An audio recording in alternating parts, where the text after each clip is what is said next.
Everybody, and welcome to the Kestral. So this was a little bit more complicated of a piece of equipment, but familiarity is going to be your friend. So we did one on how to mount the weather vane and how to get set that little bad boy up. You can also do this handheld.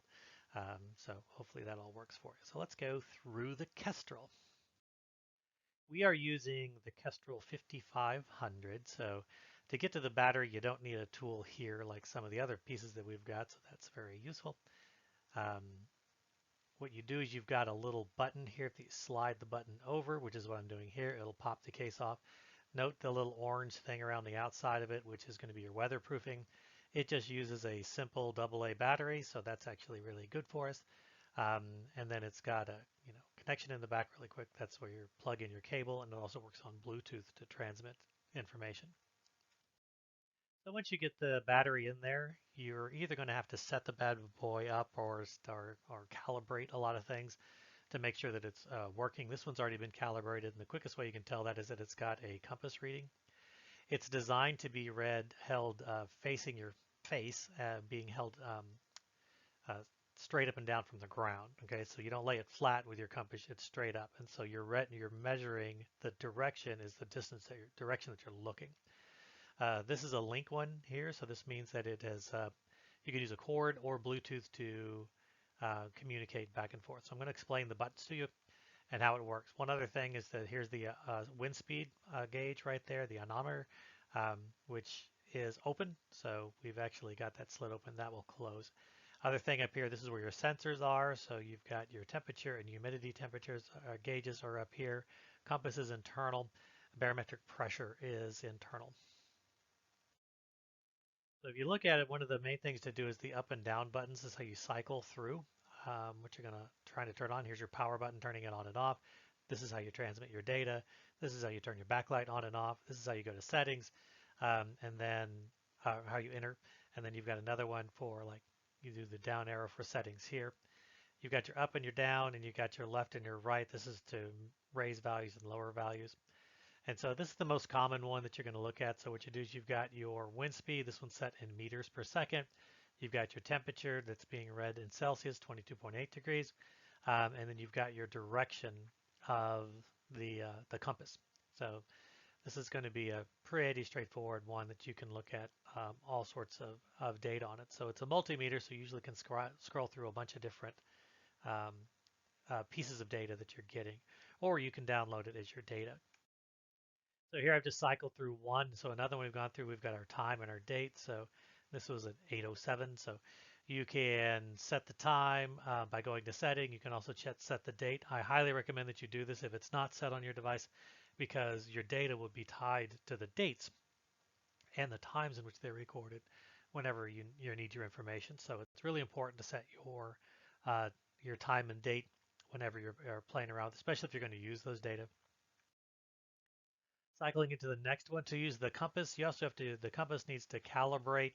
There is an option of going to settings and you can choose calibrate. I'll do a video later on that. It's not terribly exciting, but you simply just rotate it one direction, doesn't matter which direction, really slowly for 30 seconds, and that gets the digital compass on the inside to figure out which way is north, and then it will read your direction. If you hold it vertically, reading the direction that you're facing. So in this particular example, I'm reading south-southeast, which is going to be 153 degrees is my bearing, and that is the direction in which I am looking straight ahead. Here we've got wind speed, so I'm just sitting inside, so I have a 0 wind speed. You can go to settings and change your units. So you want to make sure units are in meters per second. You can blow on it really quick to see if it works. Easy thing to do to get the kids interested and see who can actually get the wind speed up the highest sort of thing. And it's simply by blowing consistently on the wind speed gauge. And again, it's open, so this will close so that it will protect it when you're not using it. The next one scrolling down is the air temperature. And so the air temperature should theoretically be read about 4.5 degrees off the ground in a shaded spot, but that's not always the way this works. This is a multimeter that you can, a weather meter that you can use roaming around. So ideally you want to try to keep it shaded if you can. It helps with getting your correct air temperature. So uh, you may need to make sure that you leave enough time if you go inside or outside for it to settle. That's usually about 30 to 60 seconds. I think the next one we've got wind chill. Now this number hasn't changed, but you can see chill up there. This will be calculated if it's cold enough where the wind is blowing and the temperature, it will actually proactively calculate your wind chill, uh, what the temperature feels like when it's out there. Basically what's happening is the wind across your skin is causing evaporation. That evaporation is cooling your skin, much like you do when you sweat when it's hot, but it can do it when it's cold as well, and it can make it feel colder and drop your body temperature. The next one is heat index. So I'm just scrolling down by pushing this button. Heat index is similar, depends on the temperature. This is going to be going off your relative humidity. So if your relative humidity is at 100%, your sweat doesn't have any place to evaporate, so you can't cool your body off. So it's as if the temperature were warmer. So again, it feels hotter, but this will proactively calculate those things if you have a humidity reading and you have a temperature that's warm enough affecting that. The dew point temperature is the temperature in which all air, warmer air holds more moisture than cold air. So if you take warm air and you cool it off, the same air mass, if you trap all that air, eventually it's going to get cold enough that it's going to start condensating out. This is what dew is, or condensation, or you can get fog on a window by just breathing on the window. Basically, the humidity from your lungs, the air is much warmer than that glass that you're breathing on or the mirror that you're breathing on. And when you exhale on that, it hits that colder glass. That air that was in your lungs cools off very rapidly, can't hold the moisture. It starts precipitating out. Well, we know the exact temperature that would happen. So your dew point temperature is the current air mass that you're in right now. At the current temperature, if we were to drop the temperature down, we're going to start seeing moisture coming out of the air. It's basically and directly related to the height of clouds, because that's what clouds are, is moisture coming out of the air, eventually coming out of the air so much that it precipitates out. And so dew point temperature can be a really important factor thing to look at. Pressure. So our air pressure is in millibars. This is literally the weight of the air. So if you want to know that the air has weight or mass to it, just move your hand really fast back and forth, and you can feel a resistance creating what feels like a wind across your hand if you switch it back and forth. This is the column of air sitting on top of the Earth, does actually have weight to it. So that's what we're measuring. And millibars is, they used to have like an open type thing of mercury that the weight of the atmosphere would push the column of mercury up. And so that's what millibars is, how far up that is actually measured. Sometimes in the United States they measure that in inches, but basically all you need to know if it goes up or it goes down is either the pressure is getting higher or the pressure is getting lower. These things can be indicative, the change in pressure can be indicative of what weather is going on. Lower pressure usually means more clouds, more precipitation. Higher pressure usually means it's sunnier and there's no precipitation. So here we're at 1022.4, so 1013.25 is the average barometric pressure for the Earth everywhere. Down here along the coast, our pressure is a lot higher just because where we're located. And so our average pressure is usually about the 1020. This is about 1022 is probably right about in that range. It does vary a little bit. And so we scrolling through, we've got all of what our buttons mean and where the sensors are. Basically, you're going to use the up down to see your different screens there. You can use your settings button there. Um, you can do hitting your options or exiting a screen up here. You can turn your backlight on. You can turn the power on and off here. You can add data, like if you're changing the time, you use these side buttons back and forth to get the numbers to go up and down, that sort of thing. You've got an owner's manual that you can look at as well. This just kind of describes everything in it.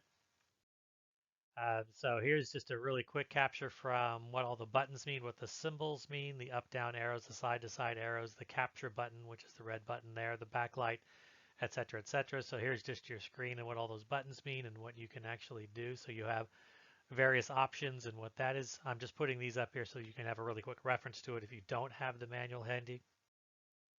Again, there's the big, what you need to do to get started. So you can run through all these sorts of things, power it up, calibrate the compass, calibrate your barometric pressure. And one of the ways you do that is you simply go onto the weather station um, and find out what the pressure is right now.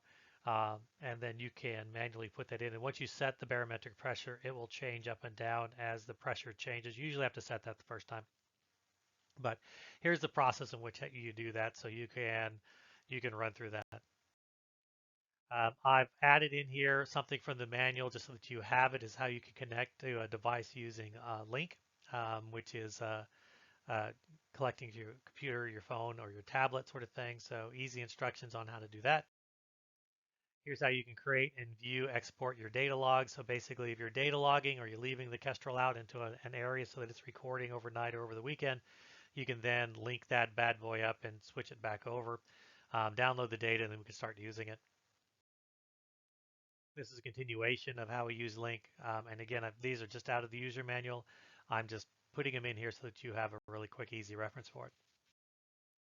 So some common mistakes, like I like to do all these, is one is you forgot to set the unit, so you're collecting in Fahrenheit and it's not Celsius. That just means you have to translate your data. Not that big a deal, but it's just something you want to make sure that you're collecting data in the right units.